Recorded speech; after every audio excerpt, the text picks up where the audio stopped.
This is a victory for the true believers. Our budget is now in surplus. We are back in the black. We are back on track. We will decide who comes to this country and the circumstances in which they come. Socialists don't like ordinary people choosing, for they might not choose socialism. Well, nothing says honesty like taking the fifth, huh, Doc? 120 years ago, our country had the world's highest per capita income. What the hell happened? Sit down! Sorry, it's a dog. Ah, we're coming for you, globalist!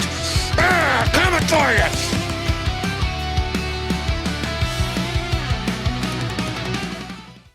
Well, welcome to everyone.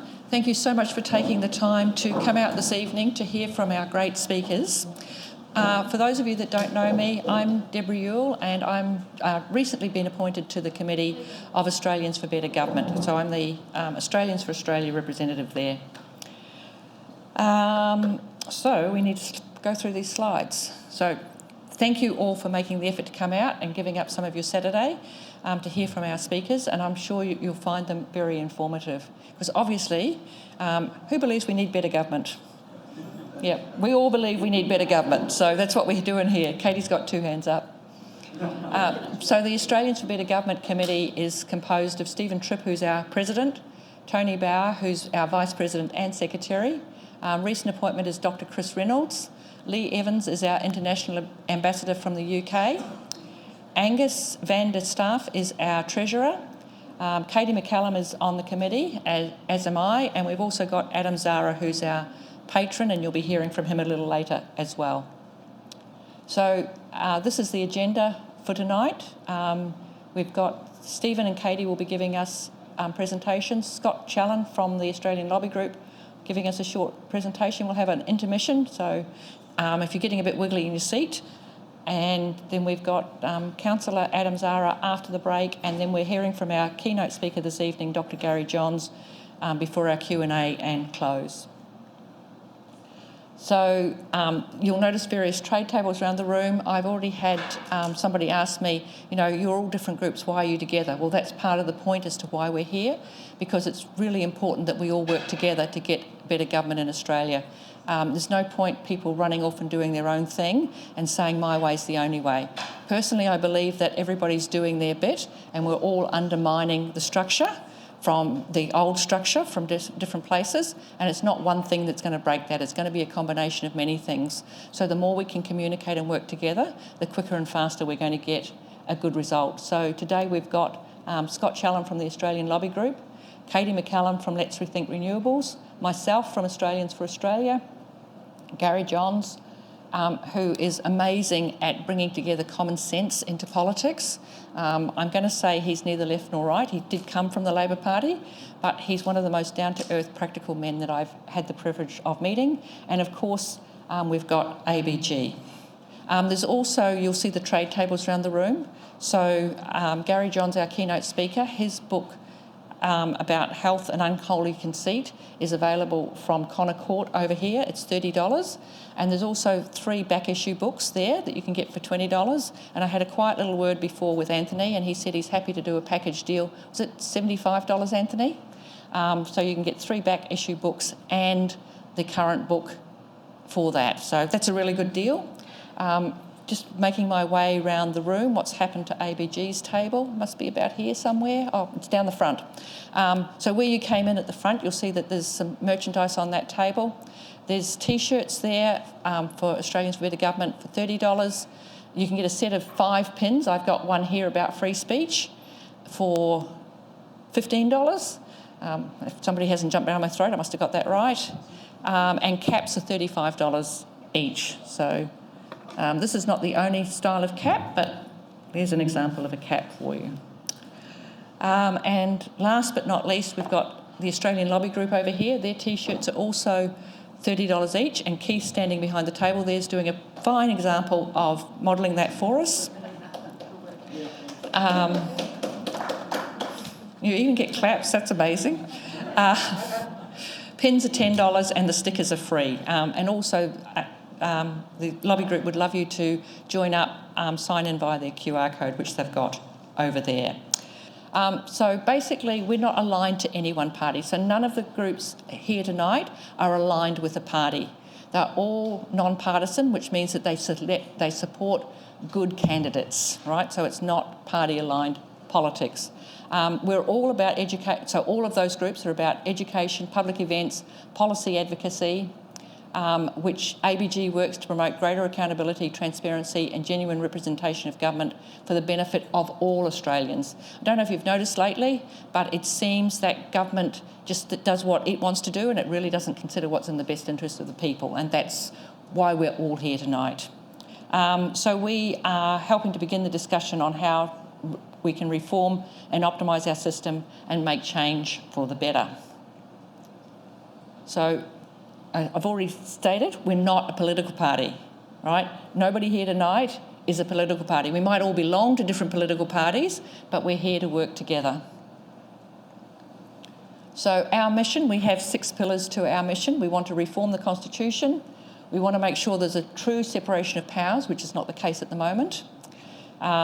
Educate Australians in civics. There is no teaching in schools to educate people about our political system or our voting system, and people need that desperately. We want to empower voters. One of the examples of that is having the ability to have a citizens to be able to veto or start legislation. We want to make sure our freedoms are enshrined, and we also want to raise up pride in Australia, and part of that is the national anthem, being delighted and thrilled to be Australian people, men and women. So, how your support helps us tonight. So, by coming along tonight, you've helped us financially. We really appreciate that. So, it helps with social media campaigns, helping us to host events and conferences like this, printing flyers and materials so we can get that word out. We've got people here tonight that have come all the way from Sydney to be here especially for this event, and billboards and advertising so that we can get this message out that it is possible to get better government to middle mainstream Australia. So, on with the program. Our first speaker this evening is Stephen Tripp, who is the president of ABG.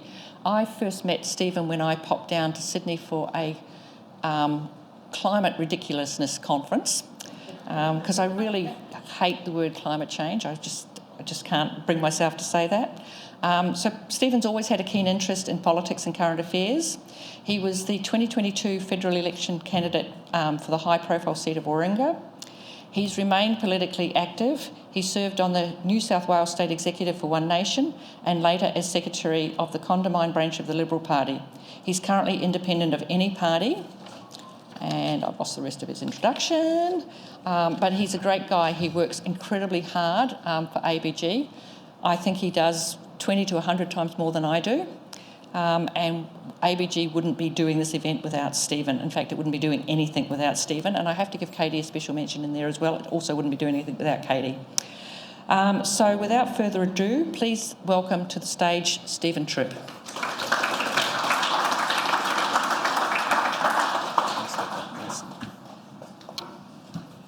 G'day everyone, welcome and thank you for coming to the event today. It's great to have you here on a Saturday night. I'm sure you could be out partying or something like that instead of talking about politics, but unfortunately this is the situation that we're in this country. A lot of people feel like we are on the wrong track and we could be doing a lot better to optimise the performance not only of our government but of our country as well.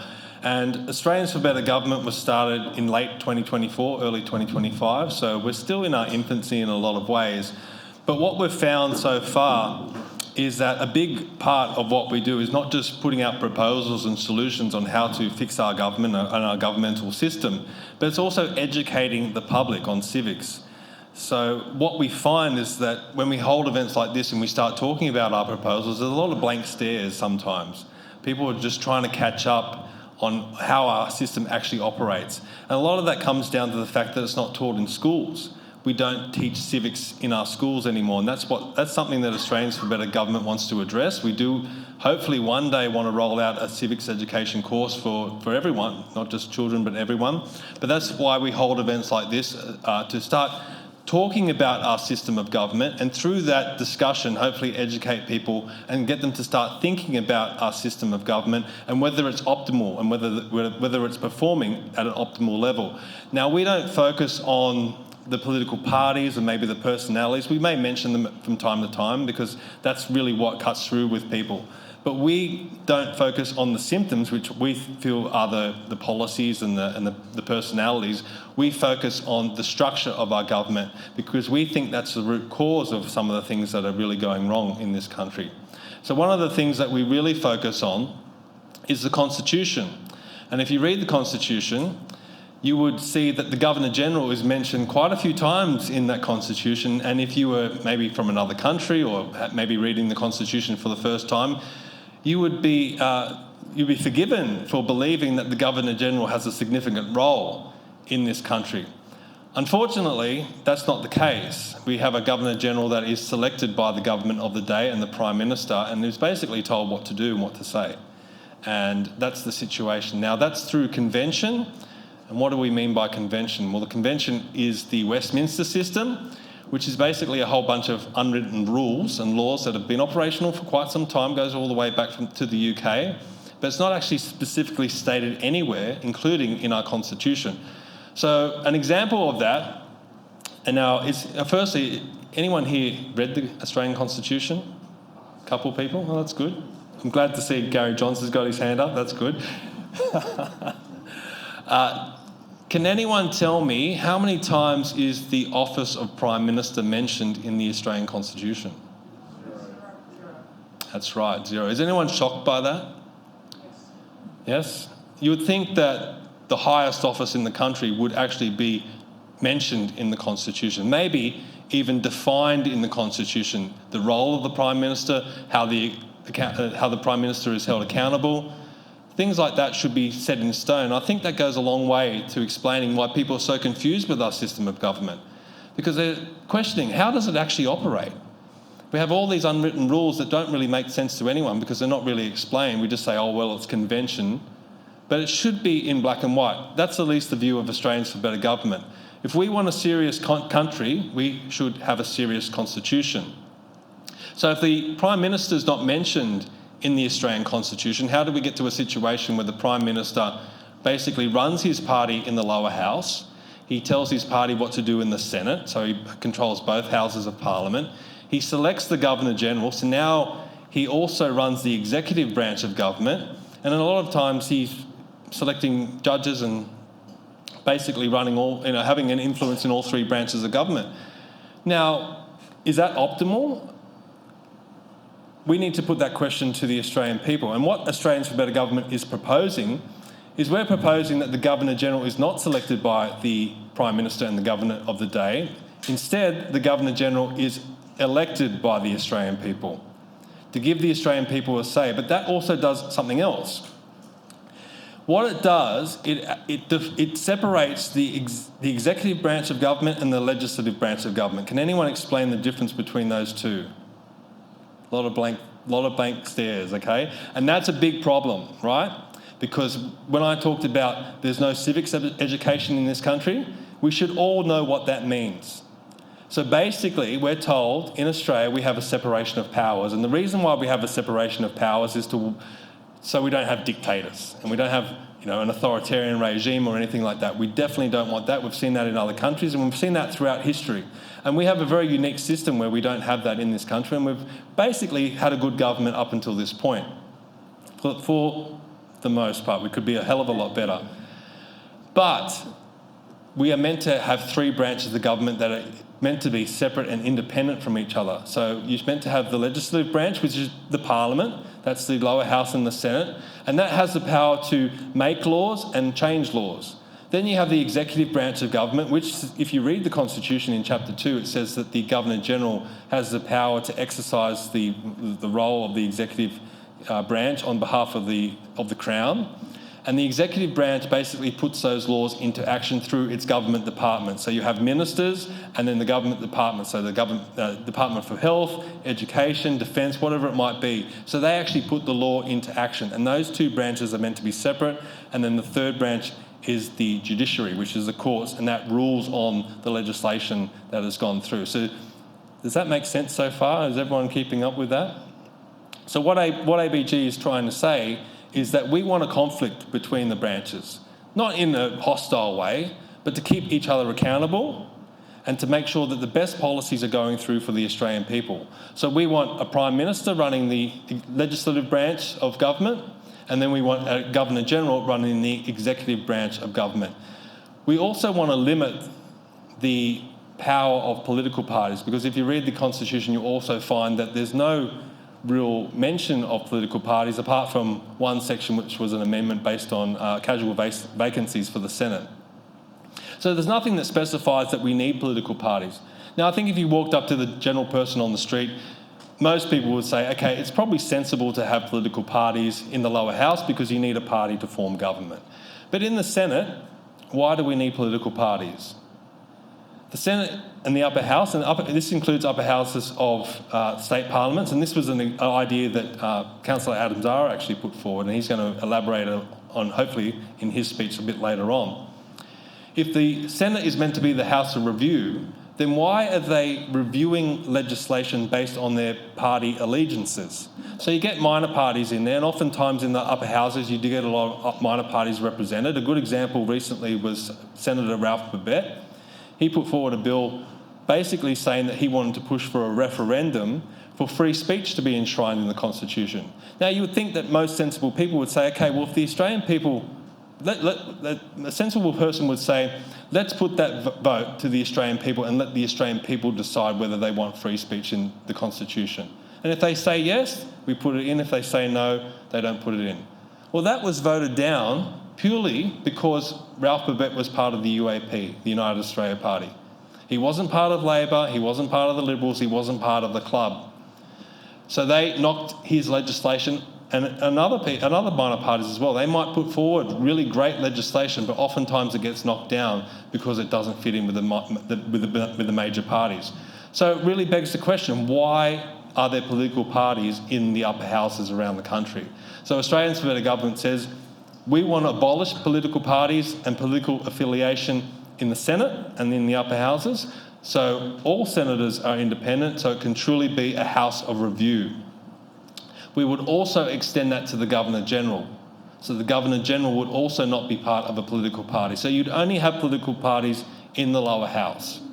So hopefully, when legislation is put forward, it's judged on the merits of that legislation and not to political ideology or alliances or whatever it might be.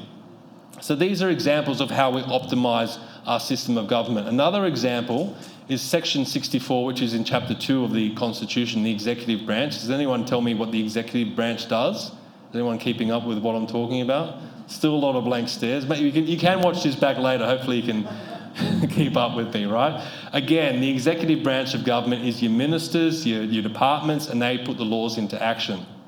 Now, there's one line in our Constitution that completely ruins, in my opinion, our system of government, and that's Section 64, the ministers to sit in Parliament line.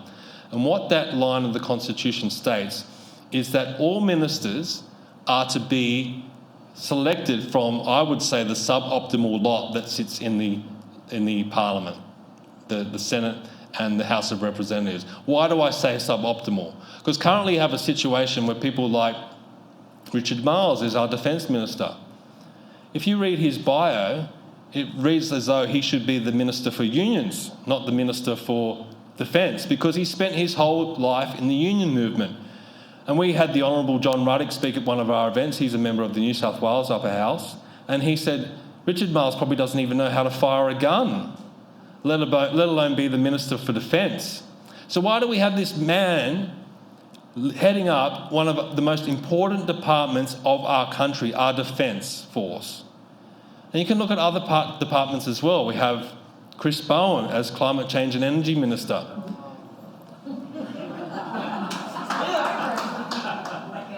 In all fairness, do you think Chris Bowen has the experience in the energy sector to be able to run that department effectively? Is there any support for Chris Bowen here? look, I'm not picking on Labor, they're in government, right? So it extends to all sides of government, Liberal or Labor. I mean, we had a situation when the Liberals were last in Parliament where we had the Prime Minister assign himself to 5 ministries and he was contemplating assigning himself to a 6th. So is he, I mean, that's a true representation of authoritarianism, really. You want to assign yourself to every single ministry. Why is there nothing in our constitution that prevents that? So what we would say is we would want to go to a referendum, again, ask the Australian people if they're on side with us, and we would ask them to take a big red pen and put a line through that section of the Constitution, which would then allow the Governor-General, who hopefully now is elected, to go out into the broader Australian community and select heads of department based on their industry experience, not whether they're the right faction in a political party, which is often the case. So now you could go to the Defence Force and look at someone like maybe General Peter Cosgrove. Now I use that example not in light of, he's probably too old now, okay, right, he probably wouldn't want to be a minister, but he does have the credentials that you would want as a Minister for Defence. And I'm sure there's plenty of other options out there that would be great Defence Ministers who have experience in the Defence Force to be able to run that department effectively. And that's what we're all about. We want to optimise our performance of government to get government to work better. And these are not ideas that are completely off the page. These are systems that operate in other parts of the world. America is a good example. So the President can nominate heads of departments from the whole US population. Robert F. Kennedy Jr. is the head of their health department.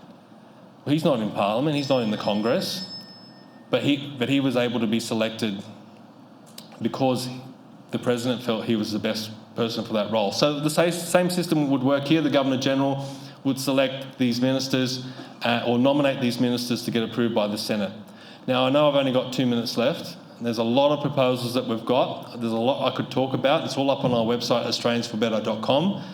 But one thing I want to finish on is accountability. We need to build accountability into our system of government because currently there's no accountability for parliamentarians. We have politicians that go out there and promise the world, or they say they're not going to do something, and we have recent examples of that where they promise they're not going to do something, and when they're elected, they do it. And there's no recourse for the Australian public to be able to push back and say, no, we didn't vote for that and we don't agree with that. So examples of what we could do is we could introduce citizens initiated veto, where you could get a movement, a grassroots movement of people to say, we're going to put forward a petition, and if enough people can sign that, it goes to a broader vote, a plebiscite, to be able to repeal legislation. A good example was the Snowy Hydro 2, and I wish I had enough time to talk about this. I'm going to try and squeeze it in. We've had the Snowy Hydro 2, $2 billion it was announced at, now it's at $42 billion and it's way over time. And most people say, why can't they just cancel it? Why can't they get rid of it? And no party seems willing to do it. Why? If you look at the whole net zero rollout, because wind and solar is intermittent, you need to overbuild the system, which means at peak times you have an excess amount of energy and at low times you have no energy. So you need battery systems. And the battery technology is not there. So they rely on this pumped hydro system to keep the whole net zero system rolling. So if you look at the numbers, about 50% of that battery storage would have to come from the Snowy Hydro 2. So if you were to cancel the Snowy Hydro 2, the whole net system, the whole net zero system falls over, and you would have to completely scrap it. So it's never going to get scrapped if you leave it up to the politicians. So that's one thing. One thing I do want to finish on, because this is important. We do need to build accountability into our system, and that's recall elections, which do operate in other countries around the world and also states of America. Let's look at other countries and see what works for them and see if we can adopt that to our system. Now, I'm not saying every system is perfect. That's why we called it Australians for Better Government and not Australians for Perfect Government, because you're dealing with human nature and we're never going to get the perfect system. But we need to continually strive to get a better system, and that's what Australians for Better Government is all about. We want to start that conversation, so hopefully a lot of your heads are starting to think about this stuff where you haven't thought about it before. So thank you very much. Thank you, Stephen. Thank you, Stephen. That was very, very educational. Did anybody learn anything? Yeah, quite a few of you in the room. That's awesome, including Katy. That's pretty impressive. Probably already knows most of it. So our next speaker is the very lovely Katy McCallum. She's a committee member. She's a wife, a mum. She runs the Kilkeven General Store and Cafe. She lives at the top of the scenic Black Snake Range, which is just west of Gympie, and most of you here will know where that is. She's had a 16-year career as a general duties police officer. She served the northern regions of Queensland, and I'm not going to say these right, so please forgive me, but Balloola, Domagig, Mount Isa, Mornington Island, told you I would get it wrong, Cambervale, before moving to Toowoomba and later at Tumergan. Her career has allowed her to be exceptional in problem solving and helping to ensure community safety. So Katy, as you will all know, heads up Let's Rethink Renewables. She does an amazing job at that. I think that everywhere she's spoken, she's just incredible. I actually feel Katy's a wonderful MC, so you've got me instead of Katy tonight. She's an absolutely amazing lady and a real credit to this area. So please help me welcome somebody I'm sure you all know, Katy McCallum. Thank you, Deborah. Thank you so much. I always feel a bit funny when people say nice things about me. I spent so many years being called horrible names as a police officer. I put my hand up to go straight to Mount Isa from the academy, and I had never heard the things I got called when I first arrived there. I didn't know what I had done to myself, but anyway, thank you very much. Yes, my name is Katy McCallum, and I do live out at Kilkeven, which most people here would know where that is. I am the president of a group called Let's Rethink Renewables, and I wanted to give you a story tonight about how that came about so that you understand what it is and what we stand for, and why I'd like you to leave here tonight and take the message that Let's Rethink Renewables is attempting to get out into the rest of Australia. I want you to take it forth, and I want you to spread it for us, because that is the only way we can win this fight that we're in.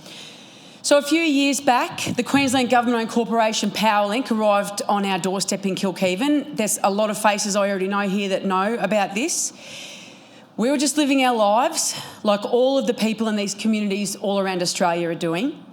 And then one day you wake up to this terribly blunt and brutal letter from a private company or a government-owned corporation telling you that they are coming to take some of your land, whether that will be that they'll compulsorily acquire it or they'll try to buy it off you.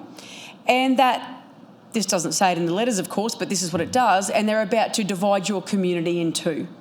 Because there will be half of the community who either want to take the money and run, or think it's a good idea because they've been brainwashed into believing that the planet's about to cook.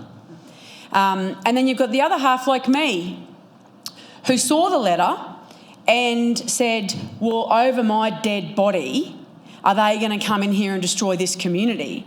And you know how I feel about that, Corinne. You've seen me when I've talked about it. It's not just Kilkeven that is at risk here.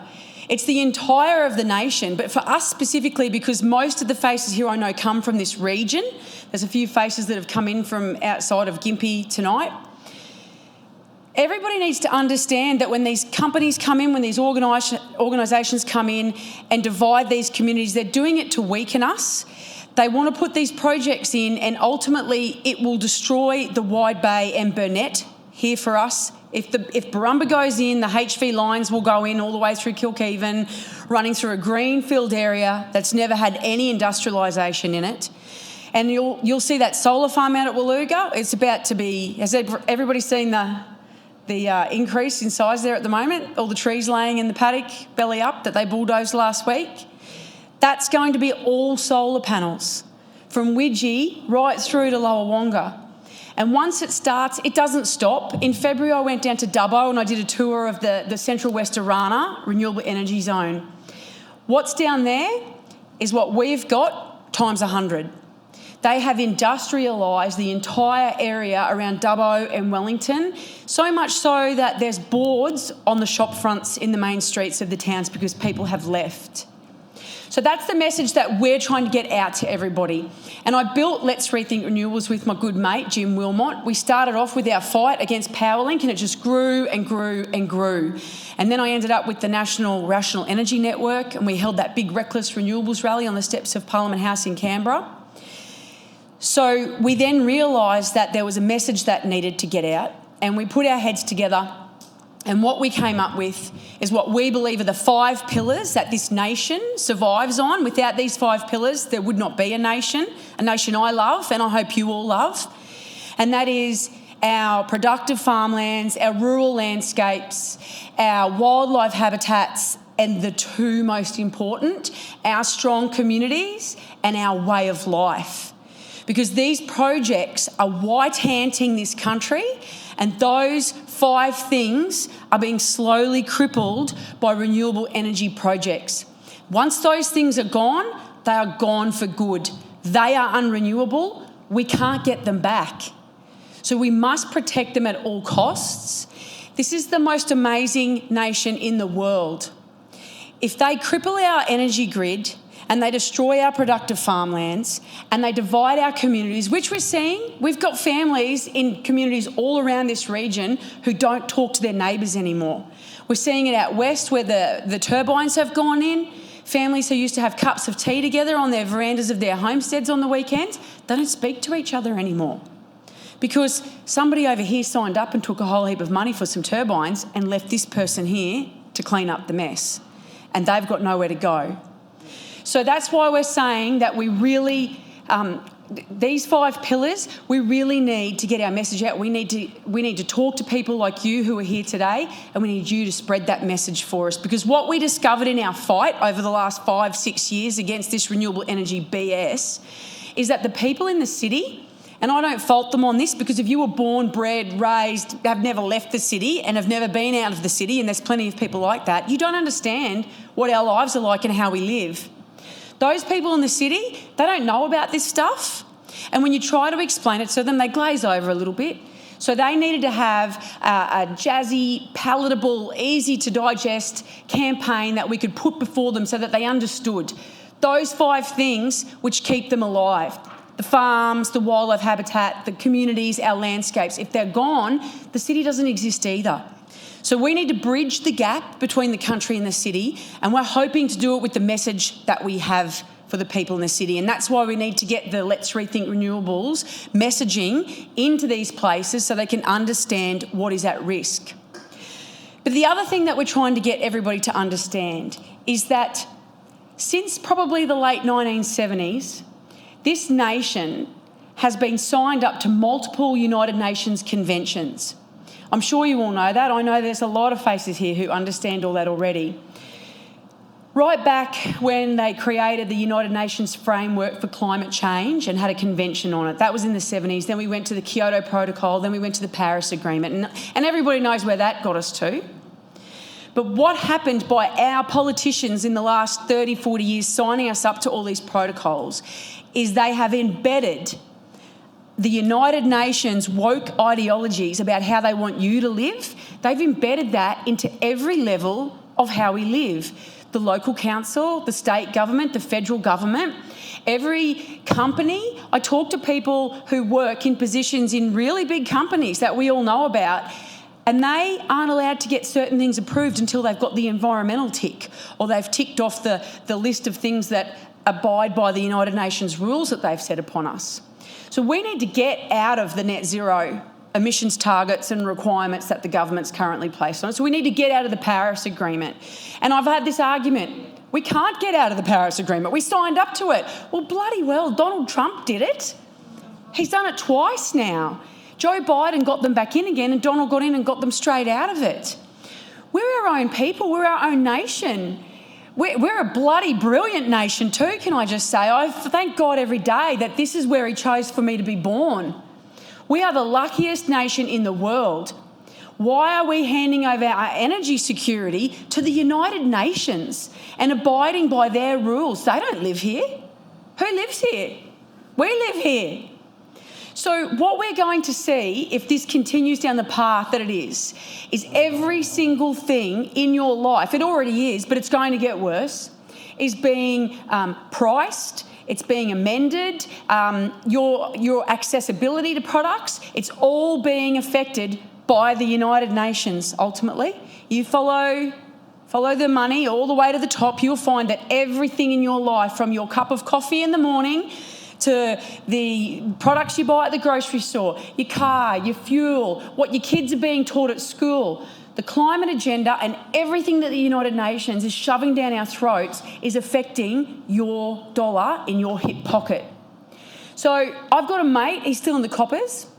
So here in Queensland, if you work for certain groups like the police or government departments, ambulance, you can access salary sacrificing on your vehicle through a company called RemServe. I'm sure a lot of you have heard about that.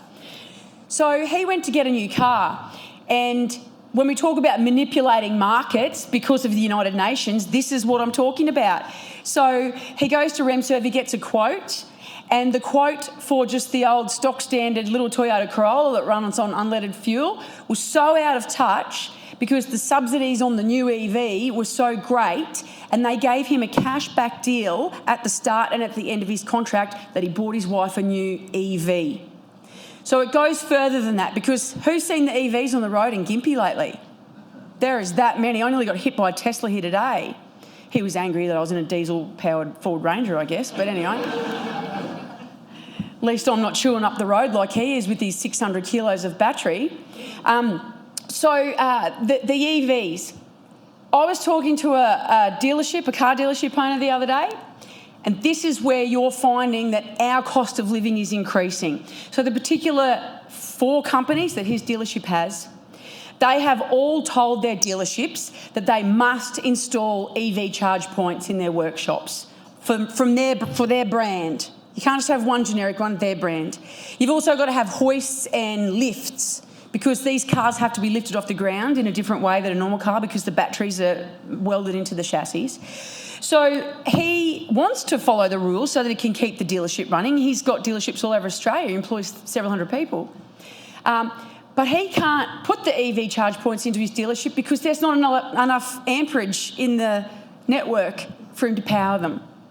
And when he turns one charger on, every hoist in his workshop goes out. And it's a big dealership. So he's arguing with bureaucrats right now on how we're going to fix that. My point being to you, but, is that we all sit at home every day and we think that we've handed the job in the bureaucracy and the government to people who are competent and who care about us. And I was just reading a couple of new notes I saw on the climate change website before, where they say that the introduction of emissions targets and net zero by 2050, what it's going to do is it's going to make Australians' lives better. So it's going to make your life better, in case you didn't know. Yeah, way better. And it's going to decrease the cost of conducting business in Australia. I own a business. My costs are going through the roof. It's out of control, in fact. So the bloke that's in charge of that department, we heard Stephen talk about before. I call him the jockey. That's my key word for him now when I speak about him. His name's Chris Bowen. And I've said this 1,000 times to people. He's in charge of that department, and that department is facilitating the rollout of all of these rules that cause people like our car dealership owner over here to have to spend all this extra money, and he still can't make the requirements work that he's been told he has to do. And he's doing that because ultimately Chris Bowen over here, the jockey who can't ride the horse that he's been given to ride, he can't even get in the saddle, that bloke is making decisions because these guys up here, the United Nations, are pulling on the puppet strings that are attached to his back.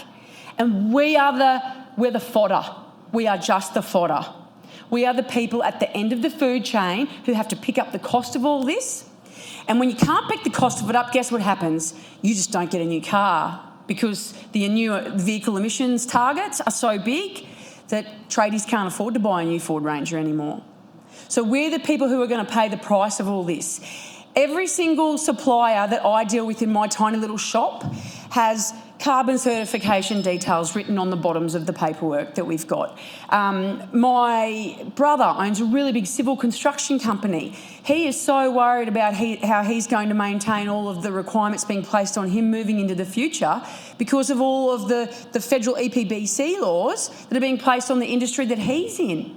So what happens when all of these shops in Kilkeven, if I shut my doors and walk away because these rules that have been forced on me by the local council, the state government and the federal government because of the United Nations, what happens when I shut my doors and walk away? There's 5 ladies with jobs in Kilkeven because I have a tiny shop and we make really good hamburgers and good coffee. We actually do, seriously. So people come from everywhere for it. So that's the white-handing of our community. I guess what I'm trying to do is I'm trying to draw a big picture here so that you can see the whole holistic view of this. What I believe that the fundamental department that we've got down there in Canberra, that the jockey's in charge of, that department controls everything in your life. Absolutely everything. And if the costs continue to increase and the impediment of the government on small business, medium business, big business increases, we're going to see businesses close. And when they close, communities like Kilkeven, Gameri, Imbil, where we were today, those are the communities who are currently being white-handed. And we all know what white ants do. They climb up through your house frame and then one day you wonder why the roof's starting to curve in and then you find out that your house is destroyed. We need to protect our house. The house is called Australia. Australia is under threat because of United Nations protocols telling us that we must get our electricity from solar panels, wind turbines and pumped hydro projects. Has anybody been to Imbil and seen what they've really proposed out there? It's disgusting. So please pass the message of let's rethink renewables out to the rest of the community when you're involved in conversations. Let them know that our productive farmlands, our rural landscapes, our strong communities, our wildlife habitats and our Australian way of life is unrenewable. We have to protect it. Thank you very much. Thank you. Thank you, Katy. That was very informative, and I'm sure Katy could talk for 10 times as long. She's just got so much knowledge about this. Our next speaker is Scott Challen, who's with the Australian Lobby Group. Scott really started to rise to prominence when he was leading the marches in Brisbane, Australia marches against mass immigration. Scott's also a tradie, so he's very down to earth. He's really a great person to be leading the Australian Lobby Group. The Australian Lobby Group has also, and he'll probably talk about this, has also put a employee down in Canberra to, basically he's got 2 mandates. One is to stop mass immigration and the other is to get rid of foreign lobbyists out of Parliament. I didn't even know we had foreign lobbyists. So I learnt today apparently there's 3,500 lobbyists in total. That's an awful lot of people with access to our politicians and we don't have that access. So please help me to welcome Scott, who's doing a wonderful job for our country.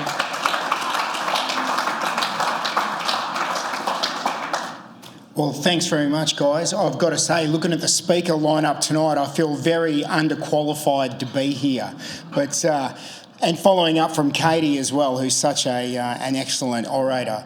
Her story about renewables really resonated with me recently. I just got back from Europe a couple of weeks ago and drove 2,500 kilometres through Europe on a big trip with my wife, and almost every single kilometre of road I drive through in Europe is surrounded by wind farms. Almost every single one of them. There are wind farms as far as the eye can see, and as Katy so eloquently put it last weekend in Bundaberg, it's like being in the War of the Worlds.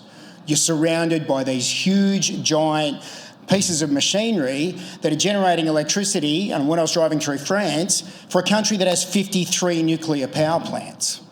So none of it makes sense, really. So what we're seeing in Australia here is a renewable rollout that's going to cover our countryside. Now, we're not seeing them everywhere every day at the moment, but trust me, the people of Europe didn't expect to be looking at them all over the place either, and then suddenly they were there.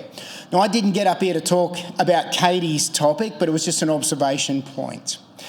Listen, Stephen Tripp, who I hadn't heard speak before, fantastic points about citizens-initiated referendum, taking power back, really looking and reframing what the Constitution is. And I guess what we've done with the Australian Lobby Group is look at this from the perspective of, if you were an organisation that wanted to cover Australia in Chinese-made renewable technology, that has to be pushed by someone into Parliament and into politics. especially to get politicians to resonate with that.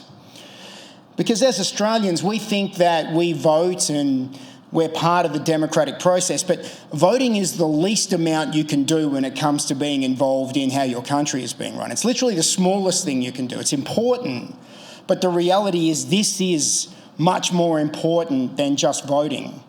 And the reason those politicians have gotten away with listening to those lobbyists tell them that green energy is the best option for Australia and covering our beautiful countryside with these monstrosities is the future, is because lobbyists are in their ear. And that foreign interest goes much further than that. It goes to the agreements that we signed with things like the UN, with treaties that we've done, with free trade agreements. Now, I was in Bundaberg last weekend at a rally with a few of you here, and I was talking to some Bundy sugar farmers who were telling me they're going to get the worst price per tonne for sugar this year that they've had in years. Now, we just did a free trade deal with Europe. Some of you guys might be familiar with that. You might have heard about it. And we're increasing our sugar quota to Europe. That sounded like a good thing until I found out it went from 1/3 of one ship to one full ship. One full ship of sugar. That's it. That's what the sugar farmers got out of the free trade deal. How did that happen? Because for some reason we seem to get the shit end of all the deals, the bad end. And is it because guys like Chris Bowen and the bureaucracy in there are just really bad at deals, or is it because there's something bigger at play here? We could all get a little conspiratorial with that, because I feel that most of us think the same way, that something's not quite right. They're meant to be accountable to us. We don't want these things to be happening. We want better deals, but we don't seem to be getting them. And that's because the vested interests that those politicians and those bureaucracies have is bigger than you. You're an inconvenience to them. Voting is a pain in the butt for politicians. In fact, they'd get rid of it if they could, I'm sure of it. I was a member of the Liberal Party for a couple of years, got the opportunity to look inside that, thinking post-COVID that I could play a part in helping rectify what they'd done so badly, and then found out that, my God, we're led by numpties, and the party is run by numpties. And we don't even have the power to change the leadership within the party. The party is a delegate-led party. It's not even a member-led party. And unless you've got the delegates, you ain't changing shit. Excuse my language. So politicians aren't beholden to the members of their parties. They're not really that beholden to their constituents. And they love doing shitty deals that aren't in the interest of Australians. So at the Australian Lobby Group, we took a different approach. We looked at it and went, what are the corporations doing? What are the interests doing that are working against us? Well, they hire lobbyists. Well, why don't we start a lobbying entity? Because the last thing Australia needed was another minor right-wing political party, trust me. We don't need any more minor parties. We need to get our voices in front of the people making decisions. So we went to Canberra and registered a formal lobbying entity. And I was surprised to find out there's 3,500 registered federal lobbyists in Australia. That's not counting the amount of state lobbyists that we have. That's completely separate.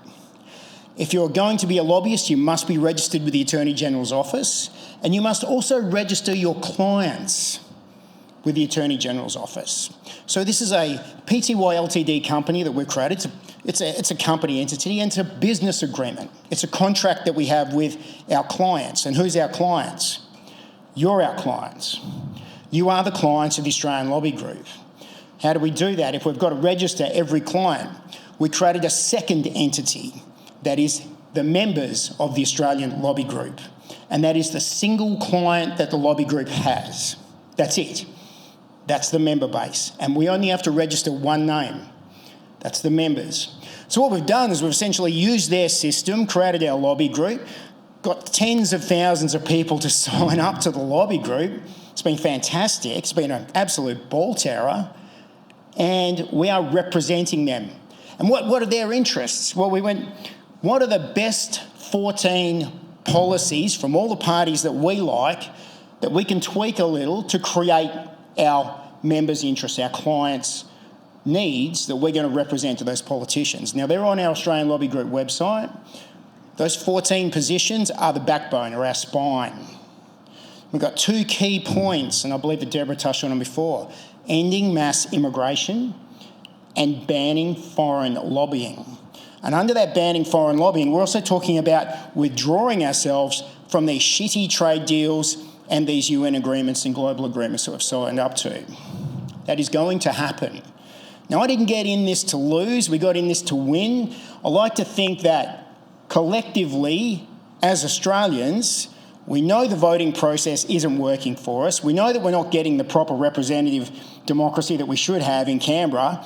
And there's great people doing good work to change that. But with the current system that we currently have, this was a way to kick in the door and get in the faces of people.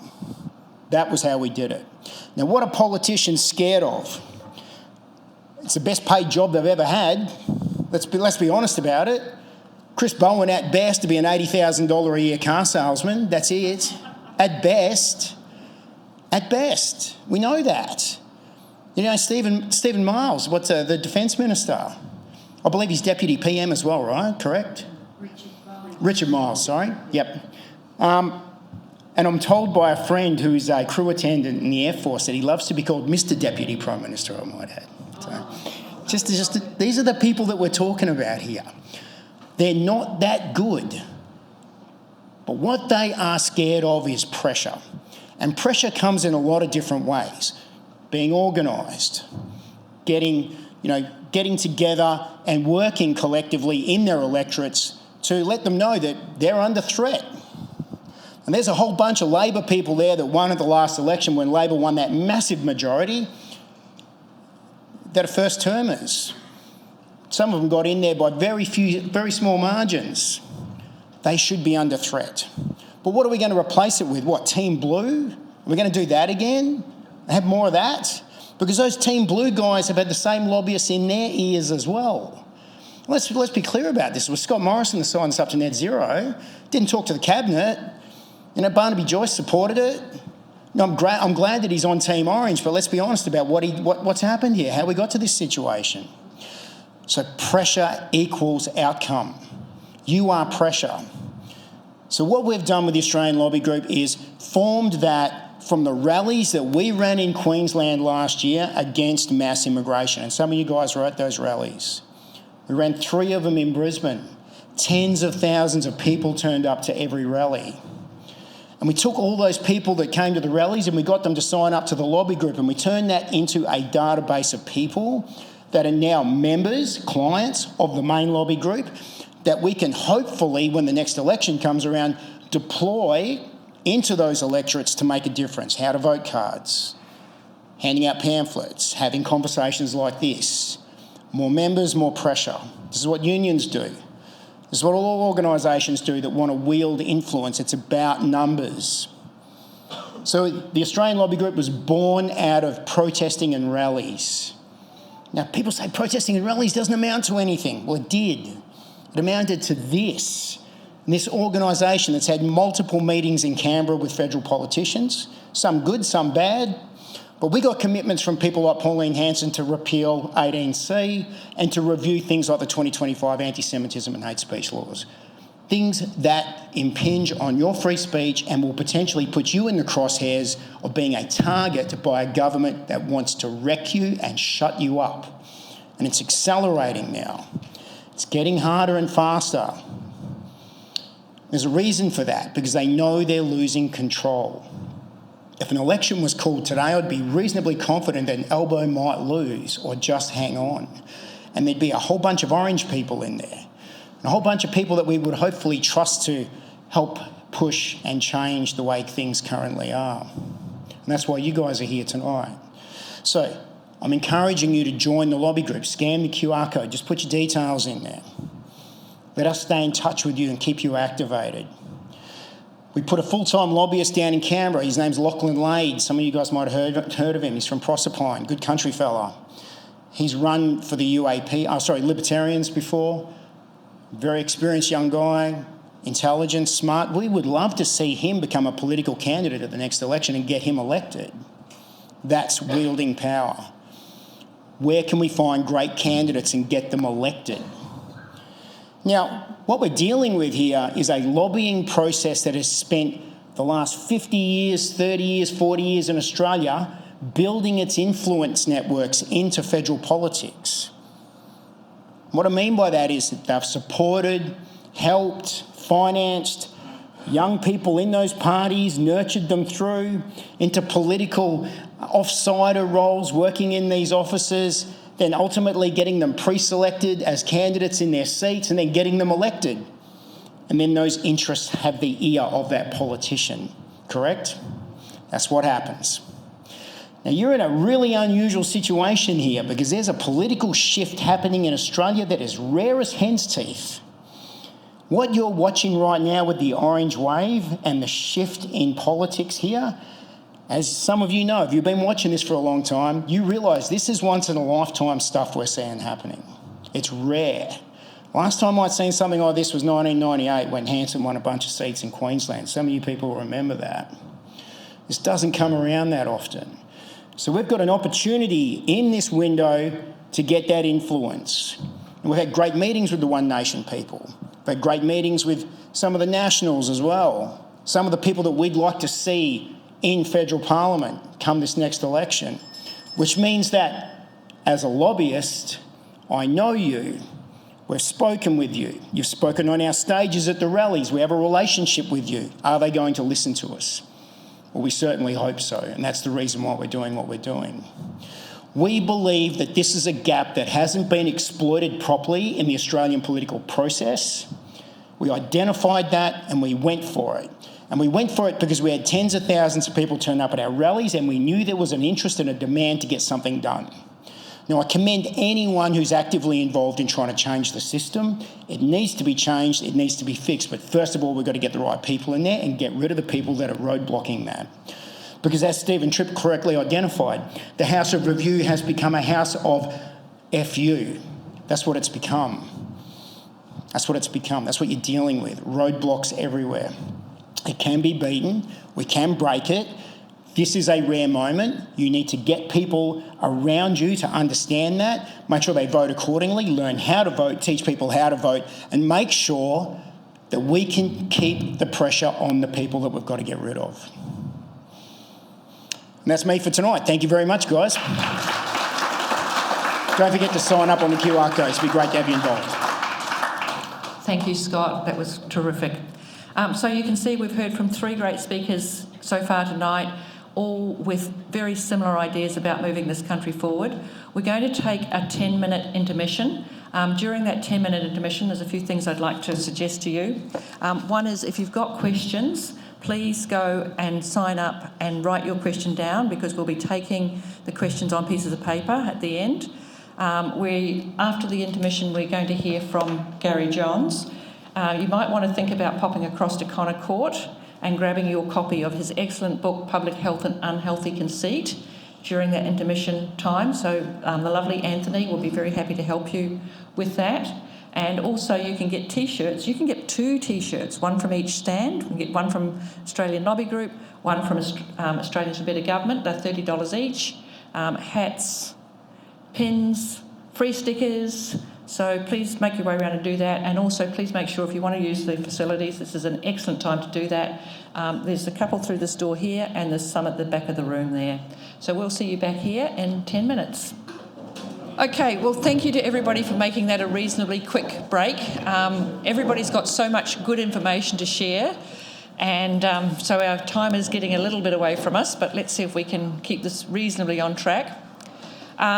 What Scotty forgot to mention when he was here is about the Australia Marches rallies starting in Brisbane on the 13th of September. So if you can get down to Brisbane for that weekend, that would be amazing, and ending up in Canberra on the 14th of November. Now, I heard whispers that there's somebody looking to see if we can't get a plane happening to get people down there. So it means you're not up for 30 hours on the road and all the costs that are associated with accommodation, etc. So I'm not saying that is happening, but there's certainly people looking into that to see if we can make that happen.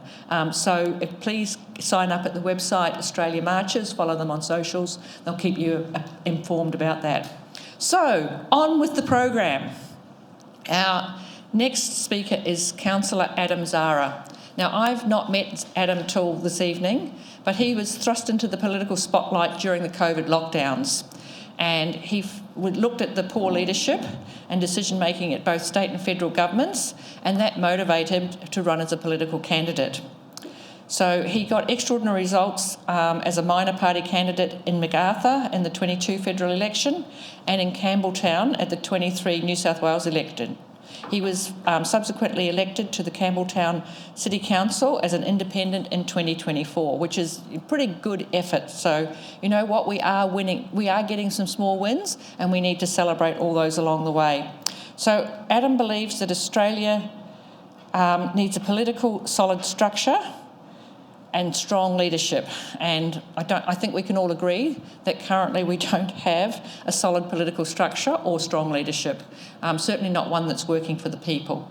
So please help me to welcome Councillor Adam Zahra.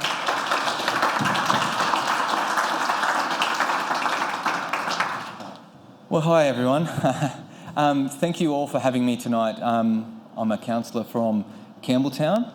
And you might be wondering, why would somebody from a local council far, far away from here want to come and have a look? Well, as I was kindly introduced, I started off in a federal and state realm of politics, okay? So I've got a keen heart for this kind of thing, and I don't like seeing small communities being destroyed for something with basically a net gain, a zero net gain, okay? You destroy prime bushland, prime agricultural lands for things that aren't going to pay off or pay us any dividends in the future. Okay, things that wear out after 10 years, solar panels, you know, they're not as efficient as they're meant to be. They don't last as long. You get some hail or anything like that and you have to replace them. Wind, the turbines, just them operating, they go blunt. After 10 years, you're replacing blades, whether they even last the 10 years or not explode and catch fire, as we've all seen. Okay, so that's why I'm interested and why I'd like to hear what people are saying on the ground. As a local councillor, that is my job, is to have my ear on the ground, to hear what the people of my LGA and other LGAs are saying, okay? We've had some very, very good speakers so far, so Stephen, Katy, Scott, and we're looking very forward to hearing from Dr. Gary Johns as well. So basically what I do is I believe that, as Stephen mentioned, that the Senate, the House of Review, should always be independent. Okay, they shouldn't be attached to parties where we have party ties. And we've all heard the line of toe the party line. We've all heard that, and that's what they do very, very well. So from my experience in council, okay, so I'm normally walking around, sorry. So my experience in council has been a privilege. It's been also very, very hard as an independent, okay? We don't have full-time, it's not a full-time job being a councillor. We all work, okay? Full-time jobs. I'm a small business owner. So as anyone here, small business owners, you know you're always working. Even when you're not working, you're working, okay? I'm working right now. But anyway, so what happens is, why I came up with the idea of an independent House of Review in state and federal is because of my experiences in council, okay? When I try to put anything forward that might really, really benefit the citizens, and it doesn't matter, it's not about race, it's not about creed, that's federal and state, we can talk about all that all you want, but what we're talking about is actually benefiting the citizens of the local area, okay? Now, Campbelltown Hospital has been beautifully rebuilt. It's a huge hospital, okay? And you're still waiting 12 and a half hours before you get seen in emergency, okay? So that's when people are at their most vulnerable. We have this multi-million-dollar hospital, okay? Now, 10 years ago, prior to COVID, okay, you could go in there, sit down for an hour, you'd be seen by your triage nurse, and then an hour or two later, there's always a wait, okay, you would go in and be treated, okay? And it was nice because you could go into consulting rooms, you would be able to lay down in a bed and all this kind of stuff. A recent experience, not too long ago, a little bit longer than when it all first came up, but it's about 2 years ago now, I went into hospital. 12 and a half hours sitting there, okay? There was no dignity in it. I was in agony. I had I don't even care, I'll share with you. I had gallstones, okay? So it's painful, okay? And what happens is, I went in the first time, wait my 12 hours. Oh, here's some painkillers, how's the pain? Oh, I'm okay now. Okay, go home. Went back a second time. Oh, here's some more painkillers. No worries, go home, go see your GP. Okay, went the third time, and I had already seen the GP, and then he said, you have to go to hospital. I went to hospital, another 12 hours sitting in hospital, okay, before. Now, I had to do a sample, okay, and you think, oh, you know, it's a sample, you'd be able to go to a private toilet and all that stuff. No, so it's flat out in there. The toilets are still messy. I'm there trying to do the sample that needs to be done, okay, and I'm sitting down still for another 2 hours in the hospital, okay, holding my sample. The doctor comes to me and then goes, can I please have your sample? So I'm in the waiting room with other patients around me, handing off a sample in a multi-million state-of-the-art hospital that has just been built. I think that's pretty disgusting. Now, that leads me back to my point of independence, and I think local councils should be independent. And I know that you guys, it's actually inspiring that you guys have independent local councillors. Well, not all over the state, not all over the country that happens, okay? So I then put in a report, did some research and saw how Campbelltown Hospital's performance has gone right down. I mean, we lost 50% of our performance of our baselines. We're down to 24% from 74%. That's a lot. That's a big drop, as I saw. Now, we are a Labor-led council, okay, and obviously Labor's in state, and anything that brings a light onto Labor that is bad gets vetoed, okay. So we put our notices of motions in. Okay, so I'll give you a little bit of rundown. You have to put a notice of motion in. It goes in about a week before, and then it gets printed in the business papers. The business papers are then there for everyone to review and read, okay, public and the councillors. The mayor, being a Labor mayor, didn't like that I was shining a light on how bad the hospital's performing. And then I don't exactly know what happened, but it was really convenient that all the letters that were written from our state MP and then from our Minister of Health were all dated the same day and put and tabled as our business meetings, okay? So when you try to put something forward to find out why something's not performing and why something's not working well, okay, and then if it shines a bad light on, they toe the party line. Doesn't matter if it's local, doesn't matter if it's state, and doesn't matter if it's federal, okay? So they're towing the party line. So I think through Australians for Better Government and through other lobby parties as well, Australia First and all that, making independent and non-affiliated people seated in the Senate and in even, I think, councils as well, actually benefits the people because they're not tied to the party. They can make a conscious decision, a conscious vote every time. Okay, when I was campaigning for my state election, I was talking to, the local MP. We were having actually a bit of a debate. And he was talking about that, how he would vote for... not pro-choice, the opposite. So, where, abortion and those kind of things are pro-life, okay? Not pro-choice, pro-life. Thank you very much. So pro-life. But on that night, Chris Minns had announced that, they're going to vote for, pro-choice and all this kind of stuff. And I questioned, because the phones are an amazing thing and you can get information directly. And I actually questioned him in the debate. Well, if it came down to a vote right now, how would you vote? And he goes, well, I would vote with the party. So he's telling the people in the debate, which was in a church, by the way, okay, that he's for pro-life and doesn't believe in all that kind of late-term nonsense and all that kind of thing, but then would still toe the party line. So by taking the independents, by giving independents a little bit more free rein in the upper house, the House of Review, and in local councils, I think that it will come down to more of a conscious decision all the time. And I think that is something that was really important. That's what drew me to Australians for Better Government, okay? And that's why I'm a patron for Australians for Better Government. And I also know a lot of the team and a lot of the committee that are behind Australians for Better Government. And that's what really, really matters, because it's about the driving force, okay? I think in any level of government, I don't think individuals are really, really bad, but I think what happens is they get pulled into the party, and the party line really, really does actually skew their vote. So in finishing, I just think that some of the key points that are here are really, really important, and I want all of you guys to know that you should reach out to your local council members and you can get them to petition for you, okay? If you don't want this dam to be built, you need to get onto them, and they need to put pressure onto their MPs to let them know that the people in the area don't want those things, okay? So these groups are amazing, and the lobby groups really, really help, but it also does come down to your groundwork and your footwork and what you guys do, okay? Partitions in council don't really work because it's registered as one vote or one partition or one person saying something, whereas if you form a group and then everyone writes in individual messages or rejections or disputes or whatever it could be, that certainly carries much more weight.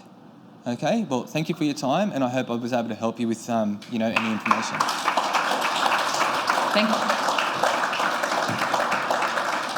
Thank you, Adam. That was terrific, because I don't think many of us actually understand how things work when you're on the inside and why it's so difficult to create change. And that's why what Scott was saying before about having a block of people elected. And really it doesn't matter what their stripes are so long as they're truly representing the people, not representing the party. That's my opinion anyway.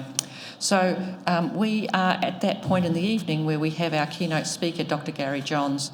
Now, Gary has co-authored a book about, I'm going to call it the COVID years, about the reckless unreliables, about the gender nonsense, and he has a lot to say in this space. I'm going to tell you a personal anecdote about Gary. So he was this kind of untouchable person so far as I was concerned, and I was in Albury-Wodonga at a conference, and I was really wanting to get to meet somebody from Advance, and this was after the referendum and the no vote. And Gary was on his own at one end of the room at a table, and I made my way over there, introduced and I'm nobody, right? I'm just this random woman from somewhere. And I said, look, I'd really like to be able to talk to somebody because I'm part of Australia Exits the WHO, and it's a really important topic, and it's something we'd like Advance to look at some stage. Now, Gary was kind enough to get me a personal introduction. And I'm just going to say that's the character of this man. He is solution-orientated. He has got common sense.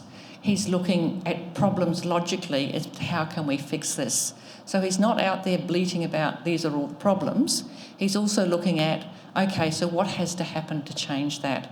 And Gary, I don't even know if you remember that incident of helping me with that, but that has stuck with me. And that's the kind of people we want to have on our team, is people that are going to do what it takes to move things forward. They're going to facilitate conversations that are going to make stuff happen. He's got a whole pile of credentials behind him, and he's, as I said, he's written this book. He's also he's focused on solutions. What can we do? How can we make this better? He's served as a minister in the second Keating government in the House of Representatives. He's also served as the Commission of Australian Charities and Not-for-Profit Commissions. He's chair of Closer Gap Research, so he does a lot of stuff. He's, in my opinion, he's not out there screaming from the rooftops about what he's doing. He's just getting on with the job quietly behind the scenes. I know we're going to learn a lot from him tonight. He's going to give us a lot of value. So please help me to welcome Dr. Gary Johns.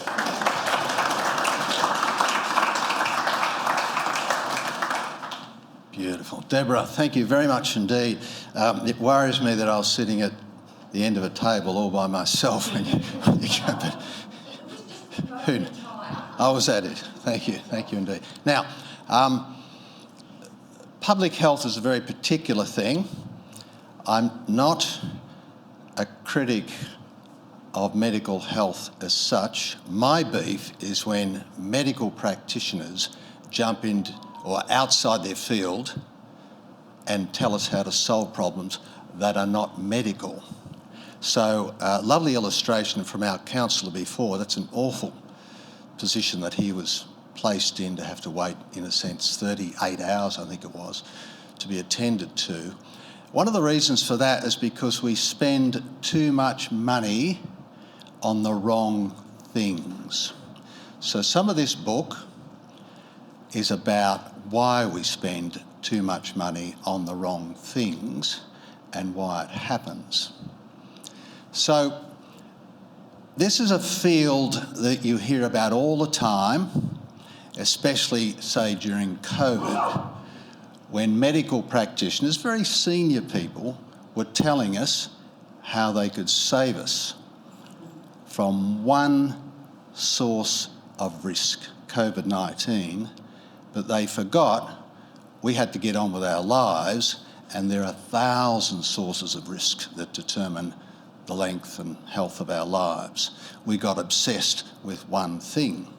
I want to explain why that happens.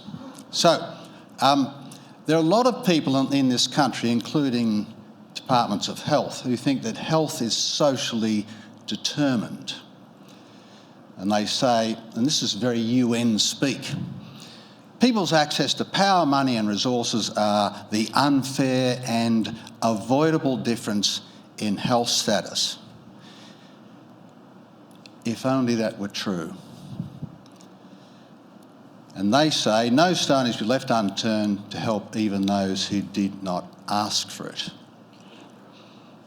Now, this is an example of a person who's probably a brilliant scientist doing really stupid things in the name of medical science because she wants to help solve the problems of the world. So she defines a lot of things as public health when they're not. So Dr. Monique Ryan is a federal Teal member, an independent, down in Kooyong in Melbourne. She was a paediatric neurologist. This is what's on her website. Heat waves are Australia's most deadly climate hazard, responsible for more deaths than extreme floods, storms and bushfires combined, but they remain a silent killer. It's time for Australia to name heat waves, give a heat wave a name and protect vulnerable people, and she runs that. That is stupid. That is a stupid thing to do. But she's a paediatric neurologist. What a waste of a good brain that you would do this sort of stuff. She's the woman you might recall in Parliament when they were all behind their masks, berating everyone else. Put your masks on. She wanted to control everyone. And those chief medical health officers who ran this country for a good 2 years, along with some foolish premiers and a misguided Prime Minister, were just demonic about one particular source of fear among all of the rest that we still had to live with every day. So, in the book, what we're trying to explain is the many ways in which medically qualified people are telling us how to run our lives when most of the determinants of how we run our lives are not medical. But for a politician and an ex-politician, it's very difficult to overturn the person in the white coat. If they give you advice, especially if they stand in front of a camera, it's very hard for a politician to say, that's not right. Because that white coat and that stethoscope carries a lot of weight. So my object, and we've written at some length about this, is to say you're allowed to question them. You don't have to question them on the science. I'm not a scientist, but by God, you can question them on the use of their medical qualifications for essentially non-medical issues. So, a lot of examples. If you look in the Commonwealth Department of Health's website, it'll have this big thing about the determinants of health. And what they'll tend to say is the poor have poorer health. That's generally true. But the implication is, why don't we make everyone not poor? That's a revolution. You are talking revolution in order to solve some of the health problems of the poor. And I say some of the health problems because most health problems are determined by our DNA. It's your mum and dad's fault. But on a big chart, honestly as big as this, with all the social determinants of health and power and inequality and injustice and all that sort of stuff, is one tiny little line that says genes. So our genes are they are overwhelmingly the most important thing that determines our health. So the space for intervention in keeping us healthy is really quite narrow. It's not to say we shouldn't help people where we can, but we have oversold the notion that we can make everyone equally healthy. That's just a nonsense. But it's a nonsense that's used by some people to grab a lot of power. And that's what happened during COVID. And we give other examples. This is enormous emphasis that healthcare costs will fall if we change our lifestyle. So, for instance, in tobacco, once it was proved that smoking tobacco could cause cancer, governments thought that they should ban tobacco products, and in lieu of banning it, they'd price it out. And then the politicians, who are always hungry for revenue, really started to price it out. So if you look at a graph of the decline in the number of people who smoke in the last 30 years, much of the decline occurred through just education. Everyone got the idea that this is pretty risky behaviour, especially as you got a little bit older. And the politicians got in on it and started to tax tobacco very, very, very heavily. Now, I shop at the local Coles, and I see the poor buggers who buy cigarettes when I go in there, and they're paying something like $60 a pack of cigarettes. They're the last 10% who smoke, and they can't afford $60 a pack, and I think that's just cruel. That's government trying to screw money out of those who can least afford it with no payoff. Those people are hooked, they will smoke. So what did we do when we overtaxed tobacco to Billio? We created a black market. So the revenue to the Commonwealth has gone way down, and all the money that used to be paid for in legal tobacco is now paid for in illegal tobacco, and crooks are getting the revenue. So it's just this. And there are 20 professors in Australia of public health who want zero tobacco. Not happy with 10, 12% of smokers, they want zero. I don't know what you'd get if they have succeeded. You wouldn't get a black market. I mean, you would get just mayhem out there if people couldn't access tobacco. So it's the overreach and it's the misuse of science. There's some wonderful work done by a number of economists who looked at the COVID response right around the world. And in Australia and in Canada, probably the best statistics have said that the cost to Australians of the COVID response, you know, the business of locking us up and masking us and all the rest of it, was 68 times the benefits. And the benefits were a very small reduction, maybe, in the number of deaths from very elderly people who, with great respect to us all, we're going to die in the next year or two, or probably in the next flu season. So the benefits were very minor. The costs in the interruption to our entire economy, society, kids going to school, people not being able to visit elderly parents, we don't relive all that. 68 times. How we came to make such a bad response has a lot to do with public health officials. Now, I've spoken to a number of medical people recently. They say, look, it was the politicians telling us. And that may be true in some instances, but the politicians do have an ear to the men and women in white coats, believe me. And if they're being told that this is the greatest drama that's ever befallen the world, then they tend to react. And if they're told they have to lock down and that lives will be saved because of it, and then newspaper editors make that the front page, the politicians will tend to say, well, we better lock down.